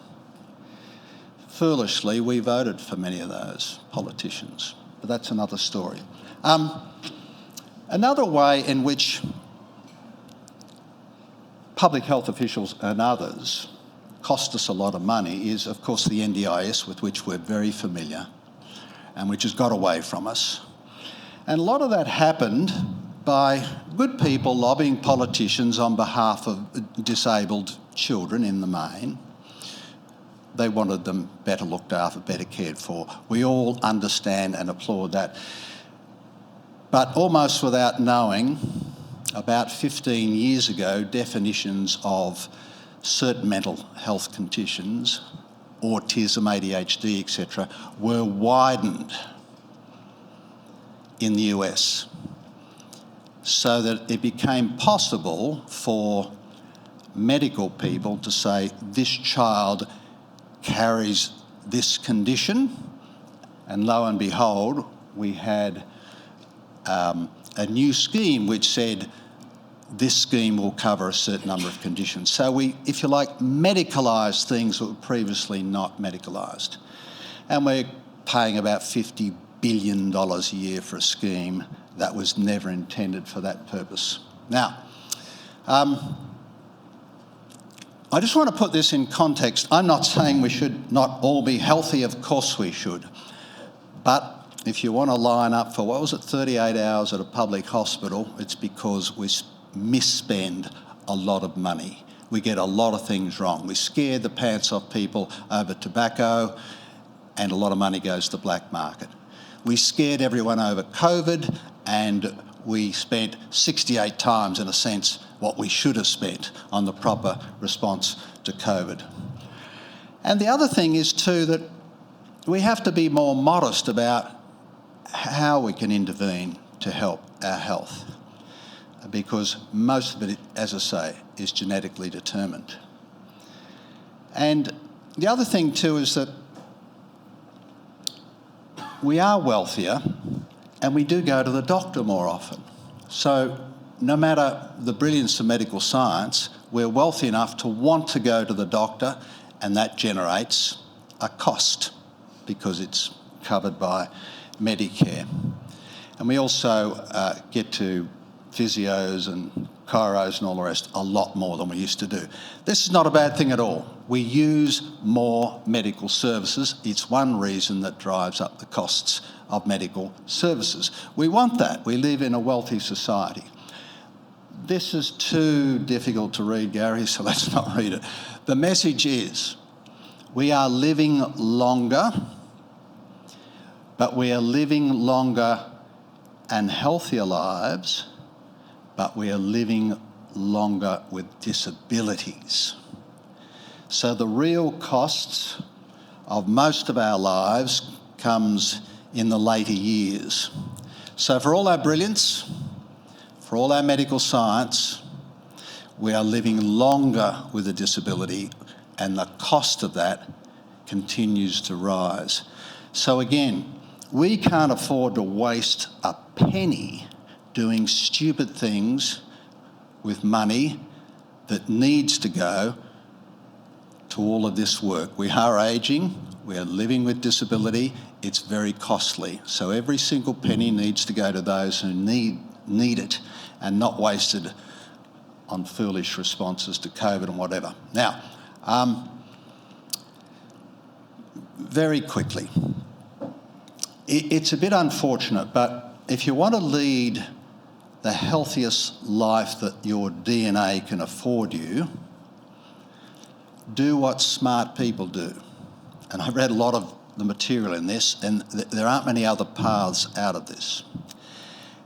For instance, you can spend $1 billion, Merck or whatever the wonderful big pharmaceutical companies, I know not everyone loves pharmaceutical companies, can develop a pill that will help you bring down your hypertension or whatever.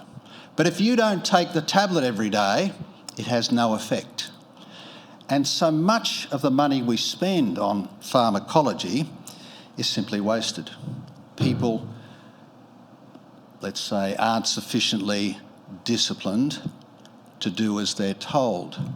Now, I guess I'm partly of the ilk that says that's their choice.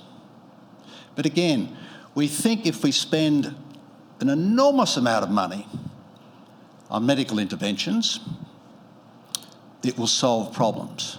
It won't. Ultimately, it comes to us making choices, and even then those choices are very narrowly confined because of who we are and when we were born.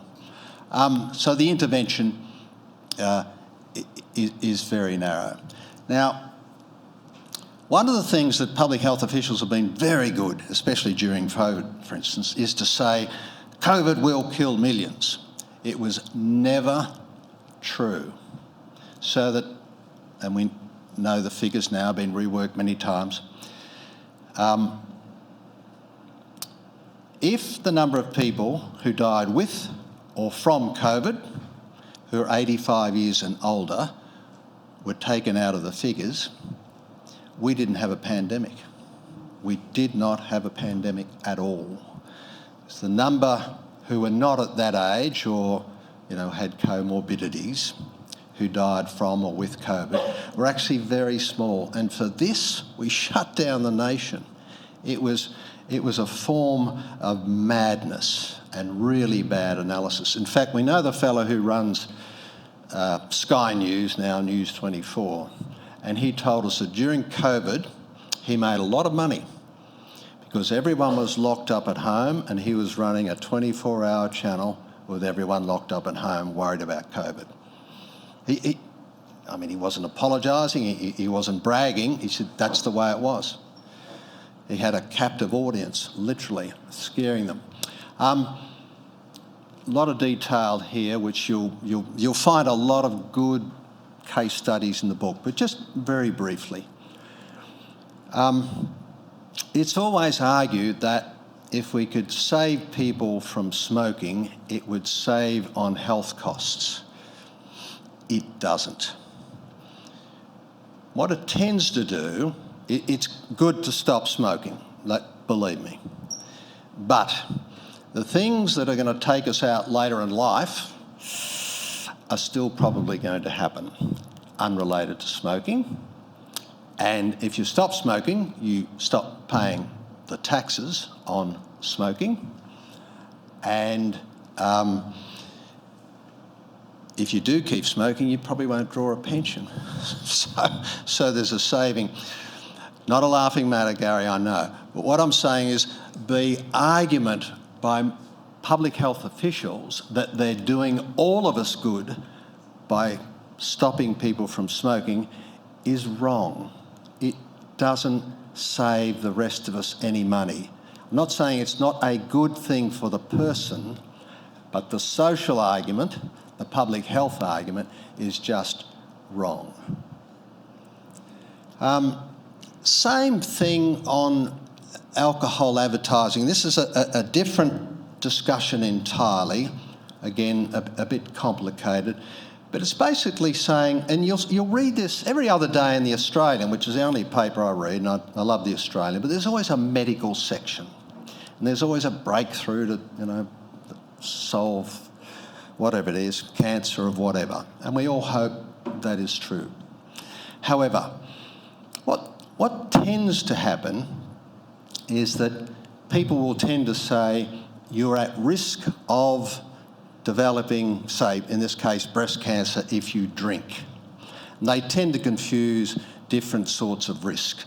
Without going into it, again, they overstate the number of people, women in this case, who are actually at risk from excess drinking. And the numbers, you'll see a headline number of 10% of women, would be better off if they stopped drinking. But the real number's down here. A tiny, tiny number would change the way they drink as a consequence, and of those who might have been affected with cancer might be saved.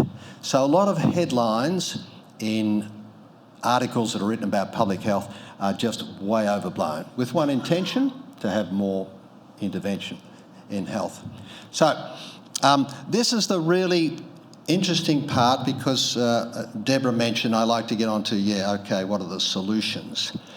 Is that there's a case recently of a doctor in Victoria who was, he lost his licence as a GP because he was making various comments, a bit over the top in many ways, on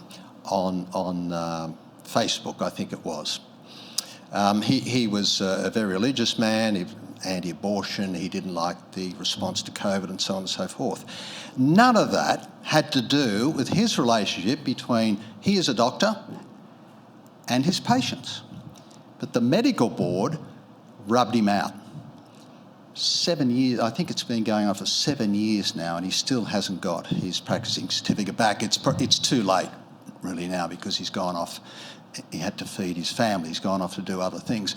But talking to his barrister about the case, because he wants his name cleared and so on and so forth, is that there is, in an Act of Parliament that sort of governs these things, no definition of what unprofessional conduct is. So they were rubbing this bloke out for, I think the term was unprofessional conduct, without defining it, and the Act doesn't define it.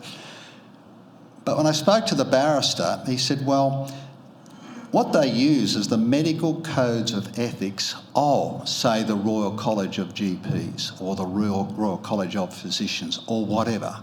So the professional organisations themselves are writing rules that lead them liable to be knocked off for things that have nothing to do with their medical knowledge, the relationship between them and their patients. And that astounds me. And this is a lovely example. This has to do with nurses. This is an extract of the International Council of Nurses Code of Ethics. Nurses and midwives. It applies in Australia. In fact, it was written by an Australian. Stupid person. And this is the sort of stuff in a medical code of ethics. And we'll go into these.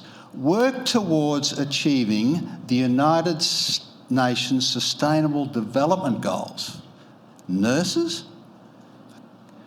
Recognise the significance of the social determinants of health, which we talked about.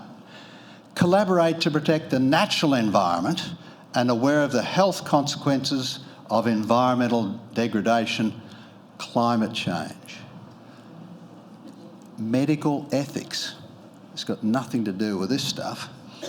And the last one, uphold justice by promoting responsibility and human rights, equity and fairness, the public good and a healthy planet. Now, if you're a member of the Greens, there are probably unlikely to be any members of the Greens here. You might sign up to that. But this is a code of ethics for nurses, people who have to do a lot of work at public hospitals and triage people and help them and so on. So that's a sort of madness. And one of the speakers before was talking about the power of the UN. I'm not so worried about the power of the UN. I'm worried about professional organisations where everyone in the profession is so busy they're not looking. Who was made president, secretary, who's sitting on the committee, and why do they pick up these really foolish ideas that have nothing to do with medical ethics? So as an old politician, we have to get some people in each profession to turn up to meetings and say, I don't want that set of ethics. I just want the old one, which said something like, do no harm. And I'll finish on this point. The Alberta in Canada ran a review of Alberta's response to COVID, and it was quite brilliant because they concentrated on how doctors were, if you like, pushed around by medical health officers. And their solution was, you leave the relationship between the doctor and the patient alone. It's none of your business. I, as a doctor, would be medically trained. You are my client, my patient, sorry, and we'll work it out. If you don't like my view, go to another doctor. But doctors were being, harassed, berated, locked up, shut down, all the rest, because they didn't toe the line on that sort of singular COVID response, which seemed to have come out of China. Crazy stuff. So this is a sort of a subclass of a field of what everyone else has spoken about tonight. Why do we get pushed around? In the medical field, we get pushed around for all the reasons I've spoken of, but one of the ways we have to fight back, I think, is you've got to talk to your own medical people, your own doctors, physios and all the rest, and say, have you looked at the code of ethics which supposedly governs your conduct? And most of them will say, no, I'm too busy. Get them to have a look at it, get them to turn up to meetings and get them to rip this political agenda out of their codes of ethics, and it's less likely that we'll be overrun by madness next COVID. Please have a look at the book and you'll find not just one way of fighting back, but 10. Thank you very much.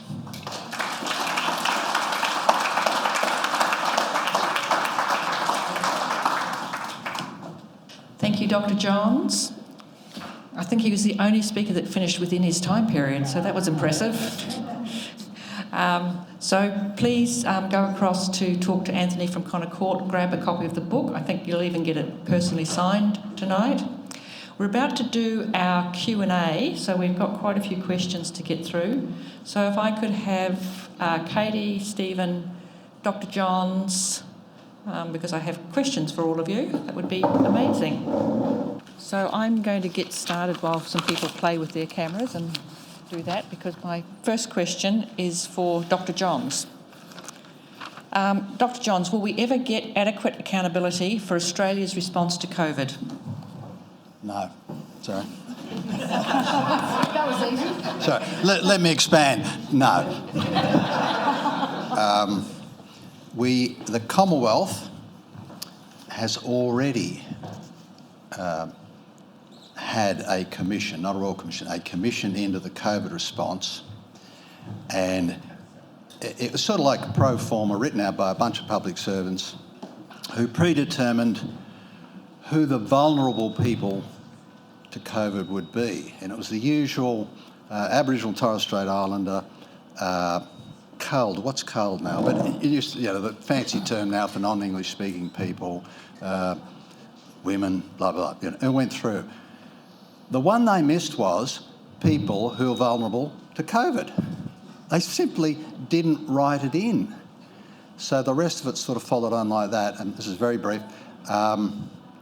Nick Coatsworth was the Deputy Chief Medical Health Officer, and he wrote a submission to the inquiry, and he said, look, in the first 6 months, we really weren't sure.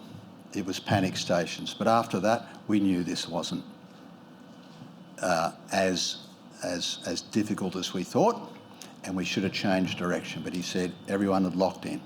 They were path dependent. He put his submission in, and it was ignored. They did not publish it. So, yeah, no. So thank you, Dr. Johns. Next question is to Scott. Scott, should we ban lobbyists in Parliament, or are some lobby groups necessary? Well, clearly we need to have a really good look at it, and I think the extreme position to take is to ban it, just as I want to shut the gates with mass immigration. I want to shut the gates completely on immigration. I want a hard stop for 5 years. And people will go, well, that's extreme. Well, we can push for the extreme position and then we may have to compromise slightly back from that, and I don't think that's a problem. You've got to boot the Overton window over. So, yeah, I want to ban foreign lobbying. I want to ban people having influence in our government that aren't Australian citizens. Now, I know we have to have deals with some countries, defence agreements. We should only ever really have trade agreements with countries that we have defence agreements with. Why import everything we used to make in Australia from China when, hypothetically, if we're going to go to war, it'll be with China? It's ridiculous. We all know it's stupid. It doesn't make any sense.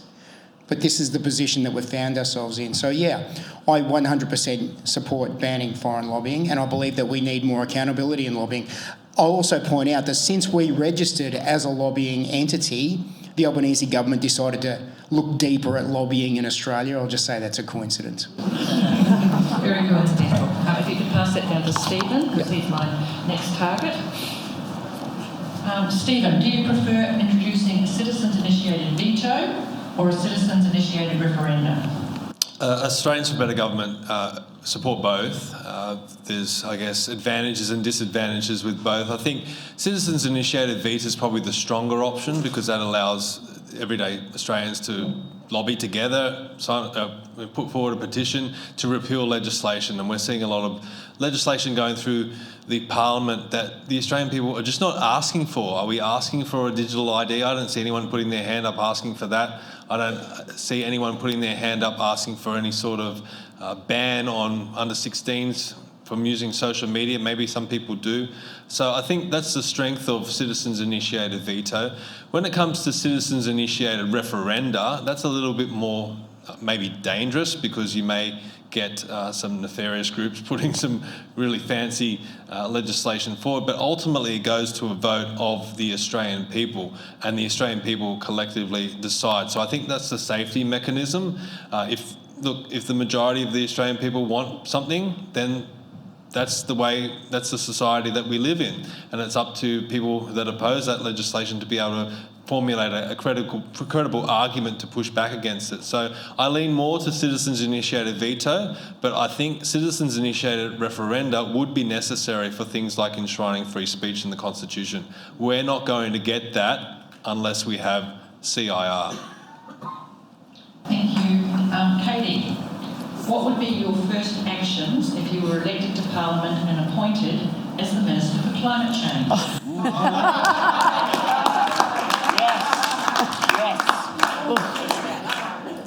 That's quite easy, but it comes at the top of a list of a whole heap of things that I would like to do. But I would immediately tear up net zero and remove us from the Paris Agreement and tell the United Nations where to go. But I would like to add to that the next priority for me would be to change the way our kids are educated in schools. They are being forced to think that they should be guilty. The rates of depression in children of my kids' ages, 13, 14, 15, 16 at the moment, they think that they should feel guilty for being on this earth.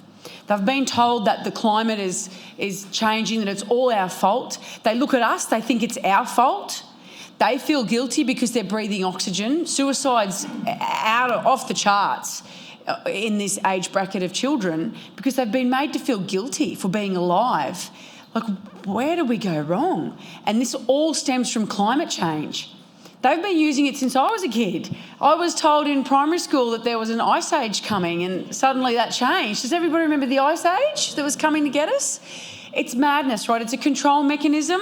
It needs to be stopped. And yes, if I was the minister, if I was ever to be able to be afforded that position, that's what I would do. Get rid of those two things and fix the education system. Thank you, Katy. Dr. Johns, you spoke of Monique Ryan. How do you compare our current crop of parliamentarians to when you served in Parliament? Well, there's no comparison, of course.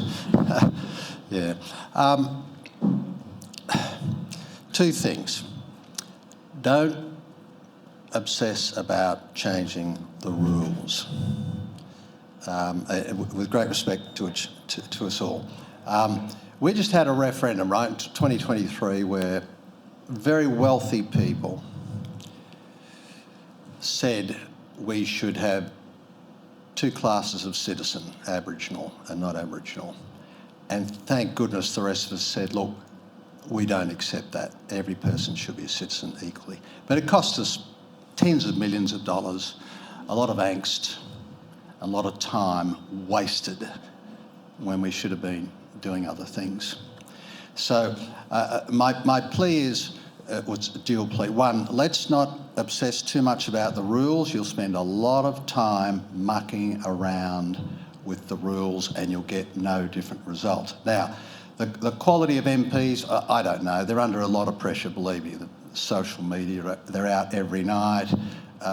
What's our joke, Catherine? You know, you brought up the kids. I was never there for the first 9 years. You know, more or less true. I can cook and do stuff like that too. No? But the politicians are under enormous pressure because 27 million of us want different things. So you have to organise the differences, and you do have to crunch numbers and whack heads, and parties do arise out of that. You put 150 independents into the House of Commons, in House of Reps, and you'll get 150 wars going on. Most of the wars take place inside the parties. It's ugly in there, but you don't see that, thank goodness. You just see the top people at the top. It's not as if they're all locked in. My God, there's punching going on underneath all the time. None of that detracts from all of you good people today getting together and agreeing on perhaps, you know, the most important things that you should do. The most important one is get rid of this nonsense. Yes. On renewables. That is a killer. That's really killing us. And the other one is all the ideology that gets into our kids' heads. Yeah. But you've got to do that bit by bit. You can't... Probably on school education you could pass some laws, but you'll have to be in government for some years if you want to outbid the effect of teachers' unions on the curriculum. And that's the parallel to my thing about doctors, very few of whom actually take notice and go along to meetings and pass all this nonsense into their own set of codes of ethics. So that's where you've got to fight it. Among the professionals, get into their ears, get them to pull some of the more stupid things out. That's more powerful, if I might say, than time spent on trying to change the rules. The lobbying stuff I think is good. I think that's good because that is getting in people's ears under the existing rules. Thank you. Now, I'm going to follow that up with this question to Scott. Scott, do you have faith in any politicians or political parties to put Australia first? Look, they're not all treasonous scum.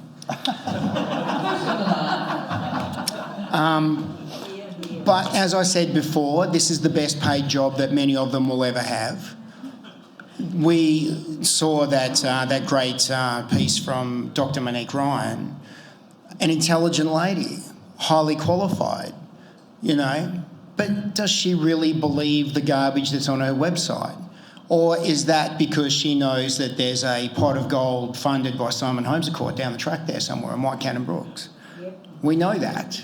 We know it's not real. We know they lie about pretty much everything. What I find deeply troubling is the good politicians that we know that we have, like I'll use Matt Canavan, for example, great politician, great guy, good to me, agree pretty on a lot of things, but he will not tell you the whole truth. He'll tell you some of it. We know that. And what we've seen consistently since 2020 is that everything you're being told now is a lie. Every statistic, every data point, everything is a lie. In the building industry, we know that inflation's running at around 8 to 10%, but we're at 3.8 apparently. It's all good. We didn't need another interest rate rise. Look, I don't want to see interest rate rises. I've got a good friend in the audience here. I'd hate to see interest rates go up. But the reality is they have overcooked the economy. These politicians know what they've done, and no one's telling you the truth, not the whole truth. Now, Katy made a really good point about the education before.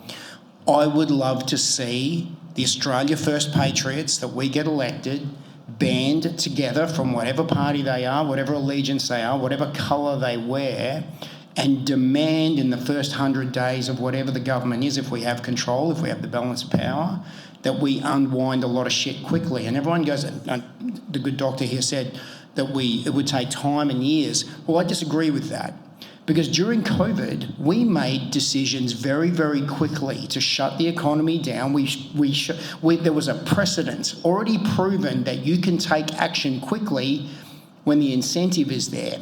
Now, when the bodies were dropping to the floor from the footage coming out of Wuhan in China and everyone was panicking, and we now know that was all bullshit, they acted. They flinched.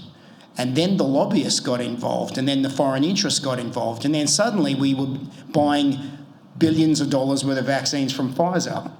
Things can happen quickly when people with will and courage take action. Now, we want to take action, and I believe that that's what the Australian people want, and I think if we can find the discipline to act accordingly, we will get politicians who will tell you the truth. I don't want to be lied to anymore. I want to know what the truth is. And that's why we're all here, because we know they're spinning bullshit constantly. So let's get people in there that tell us the truth. Now, Katy's going to tell us the truth. Katy's going to tell us that, look, we can stop the Snowy project. We can just call it off. We can bury the machine. We can give it up. And we can build a nuclear power reactor we can just end it, cut our losses and walk away from the table. Look, if you've been to the casino at 3 a.m. and you've seen someone there still betting at 3 a.m. on roulette, throwing $100 notes down, it's time to go home, mate. That's Australia right now. Hard decisions. Thank you. Pass to Steve, please. These are segueing really well, these questions in the second half. Governments and politicians keep lying and breaking their promises. How do we build more accountability into our system, and how can we buy the liar? Well, I want to pick up on what Dr. Johns was saying about more rules and more legislation and all that sort of thing. Look, we want smaller government, we want less rules, and we want less legislation. We want government out of our lives. But unfortunately, we can't rely on the politicians anymore. We need to rely more on the Australian people to get involved politically. And we need to start building accountability into our system. So how do we do that? Well, Australian people are going to have to get more involved. Because whether it be maybe the politicians are not up to it, and I don't believe that. I think it's probably more to do with the political parties stifling the politicians or stifling the pre-selection process. The Australian people have to get more and more involved. So how do we do that? Now, we all know we go into a polling booth and we get the big ballot papers and all that sort of thing.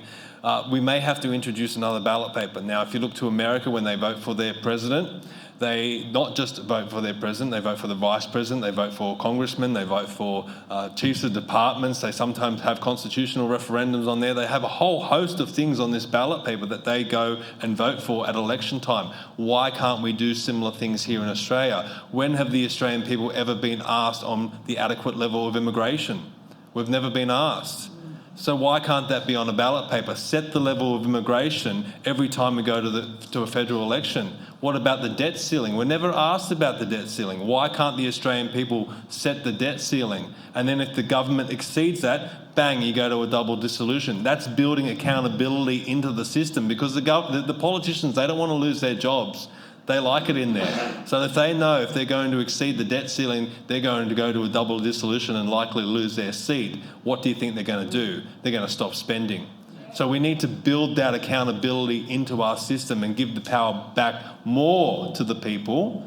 And if we have to introduce more laws like recall elections or citizens initiated veto or these more polling methods, then that might be something that we have to do. We at least need to start the discussion.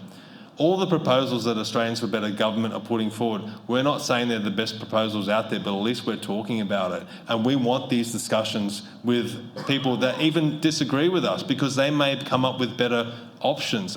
We did an event, and I'll finish on this, down in Adelaide, where we were advocating for abolishing omnibus bills. An omnibus bill is when the government tries to ram through multiple bills under the one legislation and push it through with one vote. We want to get rid of that and just have single issue bills and have the Parliament debate those single issue bills. Well, Michael Arbin, who was one of the speakers down in Adelaide, said, no, I don't completely agree with that, because I want to be able to use omnibus bills to repeal legislation. And we thought, well, that's a good idea. So let's have single issue bills for introducing legislation, but then have omnibus bills for repealing legislation. And that's where the power is for having events like this, where we can have different speakers that are not part of Australians for Better Government coming, hear our ideas, hear our proposals, and add their spin to it. And sometimes we pick up their ideas and adapt it to what we're doing. It's all about starting the discussion and pushing back on the current system and saying, how do we make it better? Thank you, Stephen. Okay, we've got 3 questions left. This one's for Katy. Is Chris Bowen the worst minister we've ever had? Yes. So I had a sitting member of the federal parliament approach me the other day and say, Katy, you need to be careful when you speak. He said, because with all this stuff that they've got in place now, you don't really want to call Chris Bowen any nasty names today. That was at Bundaberg last weekend. Yeah, right. Yeah. And so he was giving me the warning, and I realised today that I did call him a jockey, so I hope that hasn't upset him if he ever sees the footage from this tonight. But yes, he is. Yes.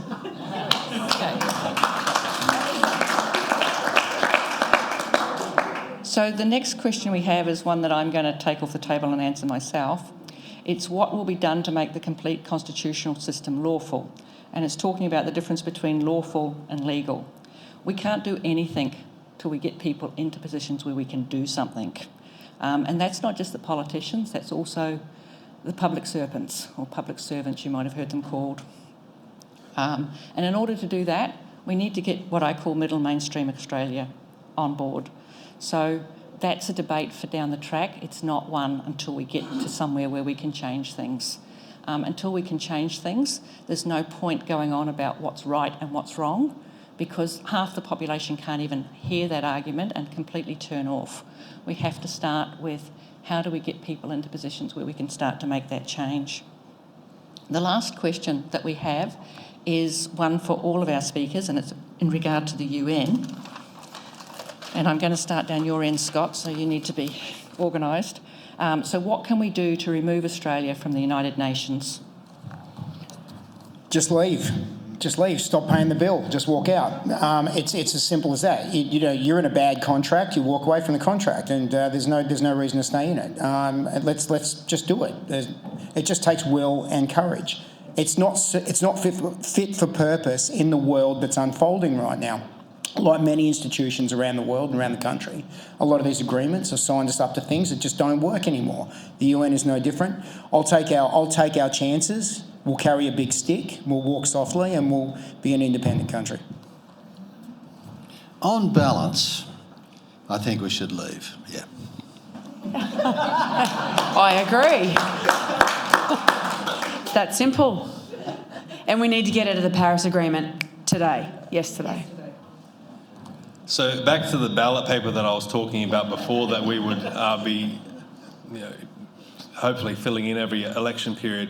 One thing I did forget to mention, and thankfully this question has come up, the Australian people should be asked whether or not we should be a member of the United Nations. Put it to the Australian people, and that's generally what ABG's view is. It's not up to us to decide, it's not up to the politicians to decide, it's up to the Australian people to decide. And we have never, ever been asked on whether or not we should be a member of the United Nations, and I'm very interested to see what that result would be. And it should come up every election day or every election year. It should come up on the ballot paper, including all the other international treaties and groups that we're part of, whether it be the WHO or whatever it might be. And if people think that it's good to be part of the United Nations, then they should make those credible arguments and convince the Australian people of the reasons why we should be a member. But if not, then we leave.